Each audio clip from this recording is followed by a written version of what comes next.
Bienvenue sur votre podcast dédié à l'art et à ses métiers, La Pause d'Art. Anecdotes, passion, parcours inspirant d'artistes d'ici pour le monde et ceux du monde pour ici.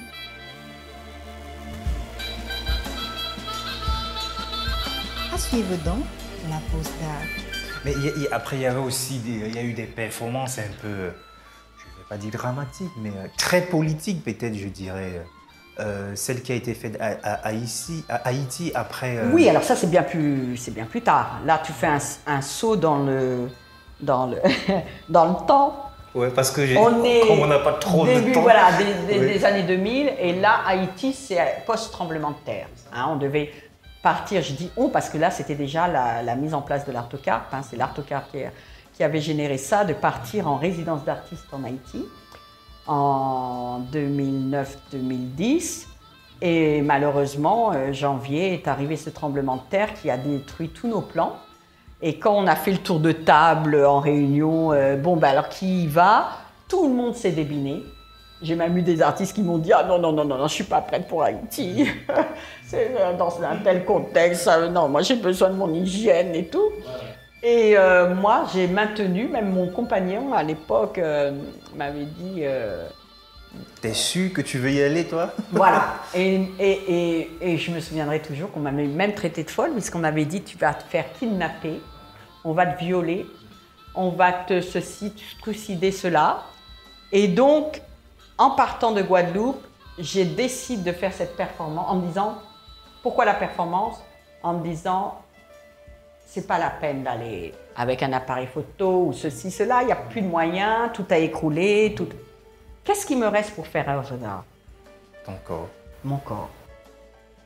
Je vais en Haïti pour faire de l'art à partir de mon corps d'une part, ça c'est le projet Joël Ferly, mais je vais surtout travailler avec des collègues que je vais rencontrer sur place et nous allons travailler ensemble cette performance. C'était ça le projet. Donc je décide une performance, parce que je prévoyais toujours un espèce de synopsis que j'écrivais, 4-5 lignes. Je veux faire une performance dans laquelle je vais rester 24 heures debout, sans boire, sans manger, sans descendre du socle. Et je vais demander à des artistes de choisir l'emplacement pour moi, de me poser sur ce socle. Et voilà, je n'ai pas le droit d'aller faire pipi, j'ai pas le droit de, voilà, enfin, je me mets des paramètres. Et dans ces paramètres, il y a, par contre, je n'ai pas le droit de me mettre en danger. Donc, si je vois que je ne peux plus tenir, que ce soit 7e heure, 4e minute ou 22e heure, j'arrête tout. Et la performance aura été 5 minutes ou 24 heures ou je ne sais quoi. Et là, ça a très bien pris parce que j'ai tout de suite trouvé le groupe d'artistes qui était enchanté à l'idée de faire ce projet, qui est donc, contrairement à ce qu'on pense, une œuvre collective, c'est pas juste Joël Ferly. Et ils ont complètement compris le propos, tout de suite. Et donc, ils avaient un double rôle, celui d'être médiateur vis-à-vis de la population, et donc bien dire que j'étais pas là en train de faire quelque chose de la sorcellerie qui pourrait être néfaste pour eux, expliquer ce que c'était que cette performance, et ils étaient aussi là pour surveiller, puisque tout le monde m'avait tellement dit que j'allais être violée, trucidée, pour ta sécurité, kidnappée, ouais. que voilà, il y avait ce double rôle. Et ça a excellemment bien marché, puisque non seulement j'ai maintenu bien plus que ce que je pensais, donc très vite j'ai eu conscience de ce qui se produisait dans le temps, c'est-à-dire sans montre, sans rien, sans bip-bip. Je savais exactement que j'avais passé 1 heure, 5 heures, 7 heures, 9 heures. J'ai commencé le soir à 16 heures pour finir le lendemain à 16 heures pour passer les premières heures sur la nuit, donc fraîche, etc. En me disant ce sera toujours ça de gagner. Et bien m'en a pris parce que ça a effectivement fonctionné. Bon, je précise que je m'étais préparée. Hein. Je n'ai pas fait 24 justement, heures de jeûne. comment on se prépare dans J'ai fait un temps. jeûne. Moi, j'étais très adepte de jeûne à l'époque. Et c'est donc un jeûne qui a fait que j'ai eu cette force. Un jeûne plus la force même du public. Parce qu'arrivé quand même à la 22e heure, je vais être franche, j'étais prête à tout abandonner en me disant, de toute façon, j'ai fait déjà 22 heures. C'est bon. C'est bon. Et à ce moment, où trouve-t-on la force pour Ben continuer justement, c'est là que j'ai compris ce que ça voulait dire le terme anglais de supporter. C'est la foule qui, en fait, était autour de moi, agglutinée à moi. Je voyais cette foule à qui je ne parlais pas, parce que ça faisait partie du postulat que je ne parlais pas, que c'était les médiateurs qui communiquaient. Mais il y en avait qui pleuraient, qui m'apportaient des offrandes, qui voulaient que je parle à ceux qu'ils avaient perdus. Il y en avait qui volaient leurs voisins, je les ai vus kidnapper, enfin pickpocketer leurs voisins. Il y en avait qui priaient, qui voulaient que je sois peut-être la figure devant qui prier. Il y en a d'autres, comme c'était sur 2 jours finalement, qui sont allés prévenir des personnes qui n'avaient pas pu voir le début de la performance. Du coup, ces personnes sont arrivées le lendemain en bus, qu'ils ont payé leur ticket de bus alors qu'ils avaient tout perdu pour voir qui était cette personne. Histoire, ouais. Et il y en avait qui rentraient le soir au restaurant, donc ils viennent me prendre en photo, ils vont manger, ils vont dîner, ils ressortent du restaurant, ils me reprennent en photo. Donc voilà, c'était vraiment tout un mélange de toutes les catégories sociales. Et la plus belle chose, je pense, en tout cas ce que je voulais faire a très très bien marché, c'est-à-dire que je n'arrivais pas en tant que touriste, comme ça se fait souvent dans ces pays, l'Afrique, Haïti, on vient prendre des photos, je suis allée en Haïti, regardez ma petite image de les petits enfants à moitié nus, etc., ce que je déteste au plus haut point. Donc, c'était l'inverse. C'était les Haïtiens qui me prenaient en photo. C'était eux. Tu étais l'attraction, mais est-ce que c'était quelque part le besoin de les détourner peut-être de cette âpreté qui était celle de la vie à ce moment-là? Est-ce que tu avais pensé ça bien dans sûr. le projet Pourquoi 24 heures 24 heures, d'ailleurs, le titre, c'est en français Revolution. En français, révolution. La motion of a body around another body or around its own axis. Donc le giratoire d'un corps autour d'un autre corps ou sur son propre axe. Donc tout ça, ça renvoie à l'univers, à la Terre. Et moi, j'étais très clairement dans l'idée de rappeler que cette Terre, avec ce tremblement, nous avait parlé, mine de rien. C'est là que ça s'est passé, c'est pas ailleurs. Et il fallait écouter ce message de cette Terre. Et ne pas uniquement, comme c'était le cas quand on écoutait les premières informations, un peuple qui se dénigrait, qui se disait que c'est encore eux qui sont victimes de... Ils ont tous les maux de la terre, pourquoi eux ils se posaient des questions, c'est peut-être que c'est le vaudou, c'est peut-être que si... Ne pas oublier qu'il y a eu énormément d'Américains qui en ont profité pour apporter leur religion. C'est parce que vous ne faites pas la bonne religion. Si vous prenez telle religion, ça va aller mieux, etc. Donc, il y a eu tous les abus possibles et inimaginables. Ne pas oublier que ça a été quand même, dans cette partie du siècle, l'un des rares moments où il y a eu autant de levées de fonds. Peut-être que depuis, on pourrait dire ça de Notre-Dame uniquement qui a brûlé. Mais dans le monde entier s'est mobilisé. Donc ça a été une manne financière qui a, on le sait, été détournée. La personne référente que j'avais, moi, Barbara Prézo en Haïti, m'avait donné, puisqu'elle travaillait dans certaines commissions, m'avait donné le chiffre que seulement 18% de ce qui avait été levé est allé effectivement à la cause, c'est-à-dire de le projet de reconstruction, d'aider la population, etc.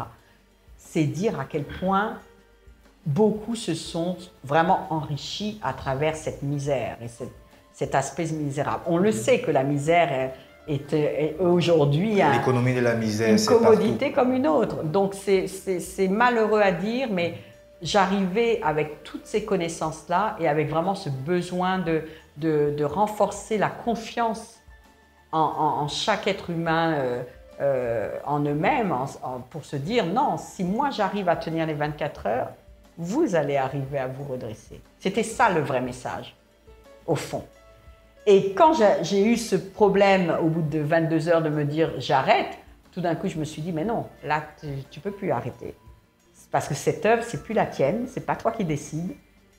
tu leur dois de continuer ces 2 heures de plus.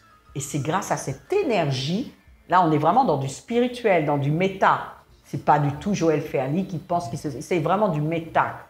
Et ben on a réussi à faire en sorte que ce soit jusqu'au la 24e heure.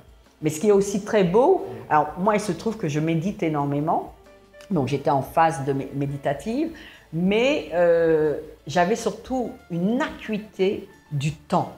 Sans montre, sans rien, je savais exactement, parce qu'on avait mis un petit rituel en place, c'est que je ne buvais pas, je ne mangeais pas, mais toutes les heures, quelqu'un venait me mettre de l'eau sur la tête, pour pas que je sois complètement déshydratée.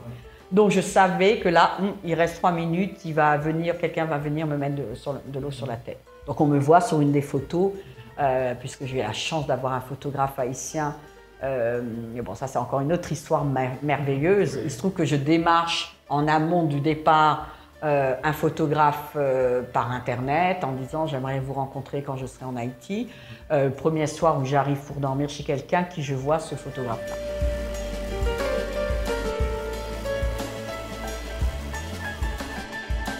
La pause d'art. Ce jeune Josué Azor, depuis, j'ai dit à tous ceux qui étaient au moment de la restitution à l'Institut français, c'est ce photographe-là qu'il faut suivre parce que c'est votre figure nationale. Il avait su retranscrire, sans que je lui donne ni brief, ni rien du tout, précisément le propos de la performance, avec des images sublimissimes, qui sont, heureusement pour moi, même si je n'aime pas du tout laisser de traces en fait dans mon travail. Je n'ai pas de site internet à mon nom, je refuse. Je ne veux pas, si j'avais les moyens, je ne veux pas qu'on enregistre mon travail, je ne veux pas qu'on le monte sur internet, je ne veux rien de tout ça. Je veux qu'on le vive. Je veux qu'on le vive. Cette œuvre dont tu parles, qui est malheureusement pour moi maintenant l'œuvre qui a fait énormément d'ombre à tout mon autre travail par la suite, c'est une œuvre qui se raconte. Dès que je dis que j'ai fait une performance de 24 heures sans boire, sans manger, tout le monde veut voir, aller sur internet, vérifier. Donc c'est ça le pouvoir de l'art. C'est pas tant l'objet lui-même, mais bel et bien l'intention de l'artiste et de se dire qu'il y a eu quelque chose. Pour moi, c'est une œuvre qui, comme Duchamp et son ready-made, se raconte et se vit pour tout un chacun. Tout le monde peut imaginer ce que c'est que de faire une performance de 24 heures. Mais après une performance comme celle-là, Joël, comment le corps réagit? Ça c'est une très bonne question. Moi tout de suite j'avais mis en place tous les paramètres. J'ai donc fait un débriefing avec un danseur haïtien, à Jacques Mel. Et je suis par la suite, bon ça allait donc beaucoup mieux, j'ai tout de suite aussi fait un débriefing avec un psychiatre, tout de suite. C'est lui qui m'a même filmé pendant la performance. Il était intéressé de faire ce débriefing-là et comme bon, un psychiatre est aussi un médecin, je me suis dit s'il y avait eu un problème médical, il aurait été là. Donc en tant qu'archive, c'est assez intéressant de voir que maintenant il existe des archives où je quitte la plateforme pour aller dans le taxi, pour aller dans son hôtel là où il m'a allongé, il m'a donné une banane à manger, j'ai bien sûr bu énormément d'eau. Voilà, mais c'est surtout tout le travail que j'ai pu faire avec Jean-Aurèle Maurice, le danseur de Jacques Mel, qui m'a véritablement remise en état. J'ai dû rester au moins 10 jours, si ce n'est plus.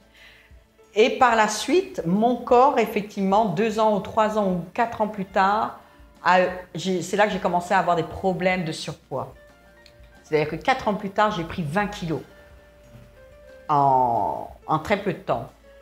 Alors, quand j'en ai parlé au médecin, il m'a dit « Mais non, c'est parce que tu manges mal et tout. » Moi, je sais, je ne suis pas médecin, je ne suis pas scientifique, mais je sais que c'est parce que mon corps a vécu un traumatisme et que dès l'instant que je mets quelque chose dedans, maintenant, il le garde comme un hamster. Il se dit « Non, non, non, non, on ne va pas me la refaire, celle-là de rester 24 heures. » Moi, c'était même plus que 24 heures sans manger puisque j'avais fait un jeûne de 9 jours. Donc ça faisait plus qu'au niveau, bon je ne faisais que boire des jus de... Et là, le jeûne sec de 24 heures de la performance, je crois que mon corps n'a pas supporté, il me l'a fait ressentir. Là, je suis en surpoids de 20 kilos. Donc je sais que ça vient de ce déséquilibre qui s'est produit. On dit souvent qu'un artiste performeur, quoi qu'on en veuille, il s'abîme. Le corps la matière même avec laquelle ils travaillent. Mais c'est une mise en danger permanente. Alors, c'était une mise en danger, oui ou non? Il ne faut pas oublier que pendant le tremblement de terre, on a vu des héros sortir des décombres, parfois bien plus que 24 heures après le tremblement de terre. Et c'est là qu'a été mon questionnement.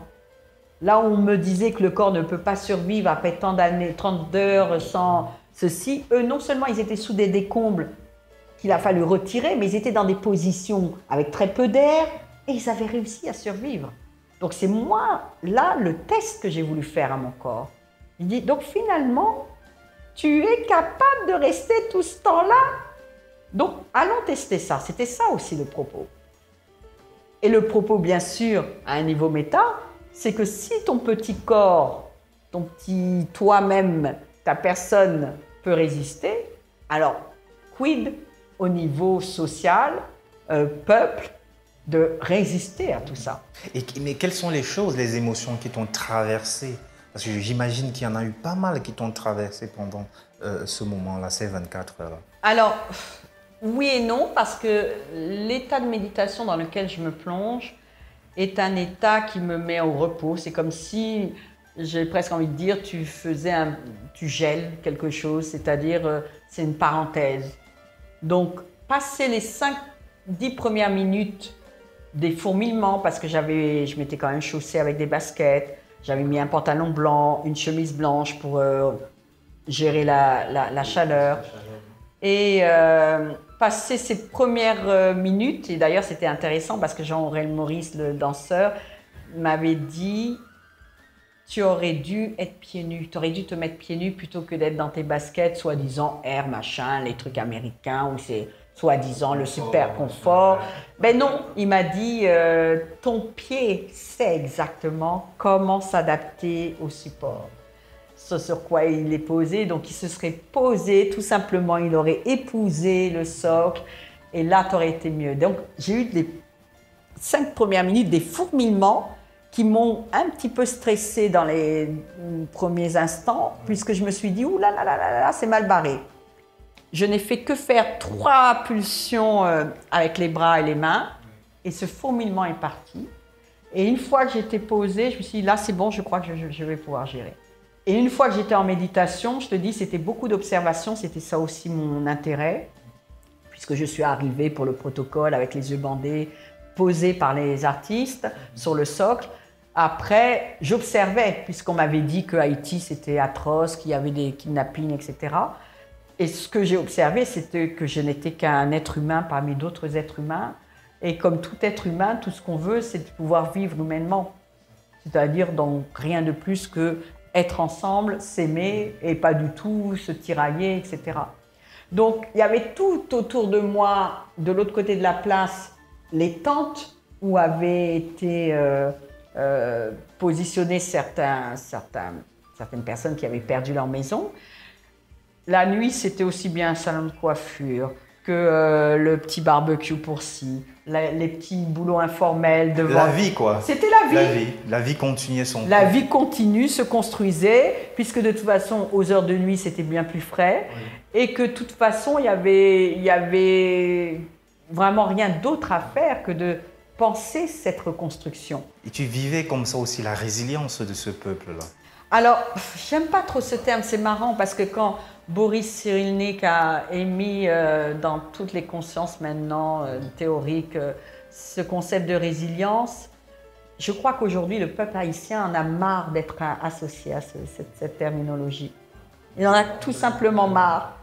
C'est quoi ce concept que vous nous collez à la peau alors qu'en fait on est tout simplement ce que des pays ont fait de nous, c'est-à-dire leur arrière-garde de ci, de ça,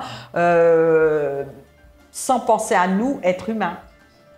Et ça, c'est une réalité, que ce soit le peuple américain, avec tous les présidents qui sont passés, les Clinton et tout, qui rachètent toutes les terres, ou le peuple français avec sa dette dont on va fêter bientôt l'anniversaire l'an prochain.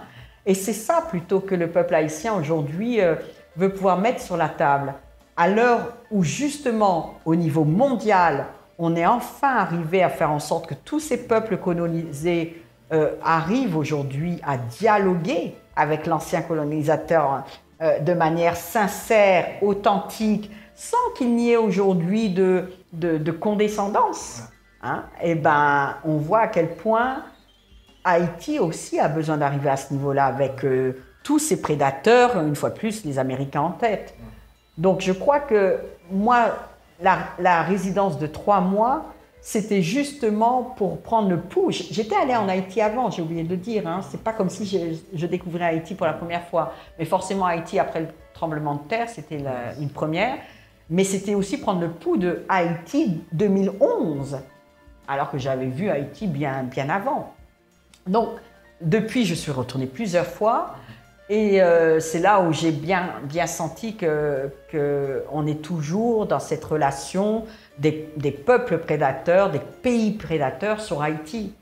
Et une relation qui est difficile pour la population, parce que c'est là, hein, quand tout éclate aujourd'hui avec les gangs, c'est là qu'on réalise que c'est difficile de trouver d'alternatives quand on a... Parce qu'il y a quelque chose que tu as évoqué tout à l'heure, et plus d'une fois d'ailleurs, cette fameuse dette d'Haïti, parce que c'est quelque chose que moi, personnellement, j'ai découvert il y a très récemment en discutant avec Valérie Labelle, d'ailleurs. Et elle m'expliquait cette histoire de la dette d'Haïti qui a obtenu son indépendance en acceptant en payant. Voilà. Et juste rembourser même les intérêts de cette dette, c'est même pas possible, quoi. Et c'est ça qui a ainsi... planté le pays. Voilà. Tout à fait. Ouais. Mais tu sais que la même logique était mise en place pour les esclaves une fois affranchis. C'est ça, dédommager les maîtres. Dédommager les maîtres d'une part, mais pour ceux qui voulaient travailler sur les plantations pour un petit salaire, commençaient à mettre les deniers de côté.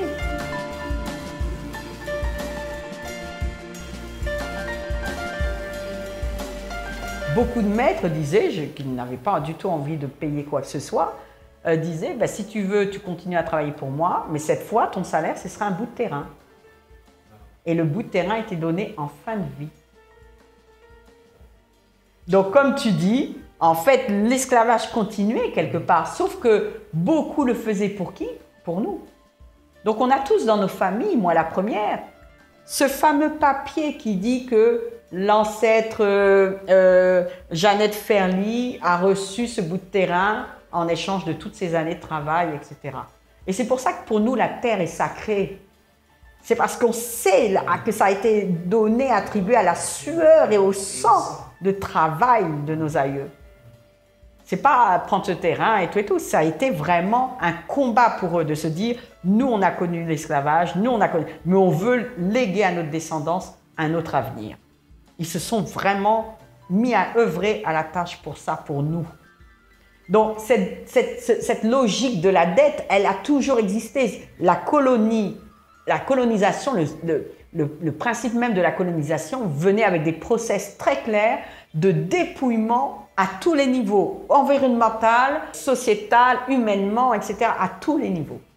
À Haïti, il ne faut pas oublier que si tu survoles la République dominicaine et que tu passes à Haïti, tu vois très clairement la démarcation d'une partie de l'île qui est complètement sans arbres. Pourquoi? Parce que tous ces arbres ont été raflés, envoyés en France, et tous les châteaux de la Loire où tu vois des belles boiseries, tout ça, ce sont ces arbres-là. Donc, le projet de cette économie libérale a commencé avec la traite et l'esclavage. Ça a été un vrai laboratoire pour penser une économie mondiale qui allait se généraliser et qui aujourd'hui se généralise.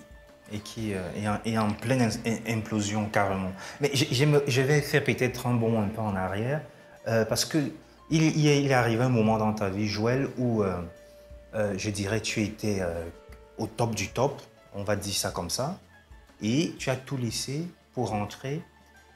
Non, pas tout laissé, tu as fait le choix de venir en Guadeloupe, t'installer et de créer cet espace extraordinaire, l'Art au Cap. Peux-tu nous en parler, nous raconter le process, déjà, la dire genèse. que j'étais au top du top, s'il y a bien une chose que tout le monde aime faire, c'est rentrer au pays plutôt dans la gloire, on va dire, entre guillemets, que une main devant, une main derrière. Donc c'était pour moi le moment de le faire, parce que je savais que j'aurais eu au moins cette impulsion personnelle de me donner l'envie de le faire, le courage de le faire. Alors, comment ça s'est produit? J'avais déjà pris un cursus à la St. Martin's School, où là, justement, ayant été très intéressée par l'art contemporain, je me suis dit, je vais m'inscrire dans une école d'art et voir ce qu'il en est. Et donc là, mon deuxième mémoire, là, cette fois pour un master, ça a été de penser un projet autonome pour les artistes de Guadeloupe et qui avait pour base, mais pas que, les résidences d'artistes. Et là, nous sommes en quelle année, s'il te plaît? 2005. Et ce projet allait de pair avec le fait que j'avais décidé d'acquérir ce lieu-là. En faisant l'acquisition de ce lieu, qui m'a été vraiment donné avec bonheur par la famille, quand je dis donné, c'est-à-dire à son moindre coût. C'est-à-dire j'ai payé un prêt de 15... Voilà, c'est pas gratuit. C'est un prêt immobilier de 15 ans, mais qui était pour moi important parce que tout de suite, dès que ma famille a vu que j'étais intéressée, j'en ai eu les bénéfices puisqu'on me l'a fait à moindre coût. Ça, c'était la première chose. En plus, il y avait la joie pour la famille de savoir que je revenais au pays dans un lieu familial. Parce qu'ici, avant, il y avait une case qui était la case de mon arrière-grand-mère et qui avait sa petite cour comme ça se faisait à l'époque. Et c'est ma tante qui, elle, a repris le lieu, mais a investi tout le terrain et a fait monter pour avoir un petit peu plus d'espace, parce que les cases étaient vraiment petites. Et ça m'a fait plaisir, ça m'a plu, parce que de manière finalement très intuitive, j'ai fait ce que je recommande à beaucoup de jeunes de faire aujourd'hui. J'ai tout simplement évalué le capital familial et j'ai investi ce capital familial. Parce qu'on oublie toujours qu'on a une propre richesse au sein des familles. Déjà l'existence même de cette famille, et puis très souvent, comme c'est le cas en tout cas en Guadeloupe, des terrains là, la maison des grands-parents qui sont décédés, etc., etc. Pourquoi vouloir aller chercher? Prenez ce qu'il y a là. Et ça a toujours été ma façon de faire. Partons d'abord de l'existant. Après, on pourra aller voir ailleurs, mais qu'est-ce qu'on peut faire avec ce qu'on a? Et comme je suis aussi moi j'aime bien rappeler qu'on est quand même des êtres spirituels aussi avant tout, je me dis, ces ondes-là, de mes ancêtres là, qui sont là, c'est eux qui vont me donner la force également pour aller plus loin. Au moment où justement il y aura besoin de donner la force parce que j'arrive avec toutes mes idées, toute ma bonne volonté. J'ai la force au début, j'ai la tête dans le guidon parce qu'il faut tout poser. Je reviens dans un système que je ne connais pas, qui est travaillé en France. On est en Guadeloupe, mais on est en France, dans un système français. Au début, même mon propre père me disait « Oh, arrête de m'envoyer des mails, là, ton franglais, là. » Je ne parlais plus bien français, je faisais des fautes, j'avais du mal, je cherchais mes mots. Bref, tout est là et je décide vraiment la tête dans le guidon de poser l'artocarpe. Et c'était quoi l'idée? C'était de faire en sorte d'avoir ce lieu qui est aussi bien mon lieu de vie qu'un lieu où je reçois des artistes qui travaillent, qui ont leur espace de vie et leur espace atelier. Et tout est modulable. Les espaces, il y a 2 espaces ateliers qui peuvent être aussi bien des bureaux que des espaces d'exposition. Et l'espace d'exposition peut aller même jusqu'à la chambre de l'artiste en résidence. Donc, une première, me semble-t-il, en Guadeloupe, quand on ouvre l'espace L'Artocarpe en 2009. Alors déjà, il y a eu la grande grève de 2009 qui a retardé l'ouverture. Mais j'étais tellement heureuse d'être rentrée en Guadeloupe fin 2008 pour vivre ce moment de 2009. J'aurais été furieuse de ne pas faire partie de cette histoire. D'avoir été à Londres au moment où ça s'est produit. Et c'est là où je me dis, quand un artiste est vraiment décidé, il est véritablement en lien avec l'univers, avec les choses qui se passent. Il arrive à sentir comme un chien les changements, les moindres subrepticements qui se passent. Et du coup, il arrive à être là où il faut être au bon moment. Et c'est vraiment toute l'histoire de ma vie n'a été que ça.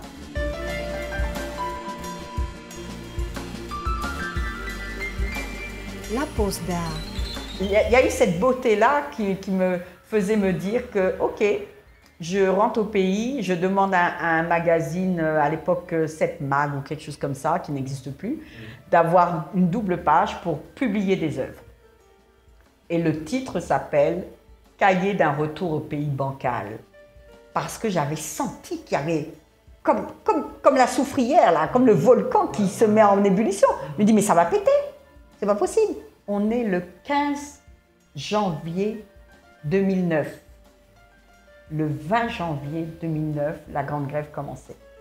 Donc, preuve à l'appui, je peux démontrer que j'avais bien senti qu'il y avait quelque chose qui se passait. Donc moi, je suis là.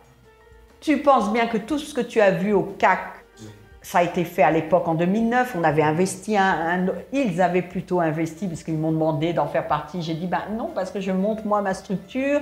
J'ai pensé, j'ai mesuré, donc j'ai déjà investi. Je ne veux pas venir pour votre squat là-bas à Pointe-à-Pitre, alors que moi je suis au moule. J'avais volontairement décidé que c'était important aussi de décentraliser le projet. Bref, j'étais vraiment sur une ligne directrice auquel je voulais me tenir. Et bien m'en a pris, parce que finalement le squat à l'époque a capoté au bout de 2 ans. Voilà, c'est pour ça, bon, le CAC, je vois que ça tient bien, ils sont un peu plus structurés, ça a l'air de vraiment être une force de proposition. Mais moi, je me suis lancée avec ça, et dès l'exposition de l'inauguration, j'ai bien vu que ça allait plaire, parce que les riverains, les gens de la culture ont véritablement compris le projet. C'est-à-dire que de partir d'un lieu qui est finalement pas une institution, mais qui opère comme un petit centre d'art. Et je peux te dire que les plus beaux retours que j'ai eus, les plus belles remarques étaient, oh, dis donc, on dirait une galerie à Chelsea, New York, de la part d'un Guadeloupéen qui vit au moule. C'est-à-dire que là, on pense avec parfois beaucoup de dénigrement que les gens, ils ne savent pas ce que c'est que l'art contemporain. Il me dit, on dirait, votre lieu, on dirait une galerie Chelsea, New York. On était en 2009. Je me suis dit, ben, maintenant que j'ai ouvert avec cette exposition-là, collective, bien sûr, les premiers membres qui s'étaient mis là, je savais qu'on avait quelque chose. Et comment ça a été accueilli par les artistes guadeloupéens, ce projet-là? Alors, il y a eu beaucoup d'artistes qui se sont agrégés tout de suite, parce que de toute façon, c'est bête à dire, quand on est sur une île, un archipel, tout ce qui vient de l'extérieur, c'est une richesse. Donc, on a encore cette culture de l'accueil, de se dire « parle-moi de toi, tu viens de l'extérieur, je veux te voir, je veux te rencontrer ». Donc, j'ai été accueillie avec cette curiosité. Bon, déjà, beaucoup de gens que je retrouvais, hein, j'étais allée à l'école avec eux, que je retrouvais. C'est même eux qui m'interpellaient dans la rue, parce que moi, je ne reconnaissais plus trop les gens. J'avais oublié les noms, les prénoms, etc. Mais il y a eu donc vraiment cet intérêt. Et comme j'avais fait cette fameuse section art plastique au lycée, ça m'a permis, c'est ce qui m'a permis justement de retrouver tous mes camarades de l'époque, dont certains, un est devenu le directeur de l'école d'art de Martinique à une époque. Donc on est vraiment c'était des retrouvailles très agréables. Moi j'étais de toute façon tellement dans le projet que j'ai pas trop vu ce qui se passait. Là où j'ai trouvé que ça, on avait fait fort, c'est que tout de suite le site internet, j'ai voulu qu'il soit bilingue. Et j'ai tout de suite donné une orientation internationale à la structure. Venant d'Angleterre, il était hors de question que je me coupe de tout ce que j'avais appris en Angleterre, qui pour moi était une ouverture réelle. Et là, j'ai eu des membres aussi bien de Martinique, de Guadeloupe, de Dublin, d'Allemagne, bref, des Afro-Guadeloupéens, enfin des Guadeloupéens qui étaient postés un peu là, ici et là, qui avaient entendu parler. À suivre donc la pose d'art. Merci à vous d'être si nombreux à nous écouter. Nous vous donnons rendez-vous la semaine prochaine pour aller à la découverte d'une histoire intimement liée à l'art. La pose d'art est une idée d'Yvon Gassam. Voix off, Solange Nembe. Musique, Tumo. Mixage, Ralin Gangmo. Réalisation, Yvon Gassam. La Pause d'Art est un podcast produit par African Entertainment avec le soutien du laboratoire de théâtre de Yaoundé, Otni et de Satek Records.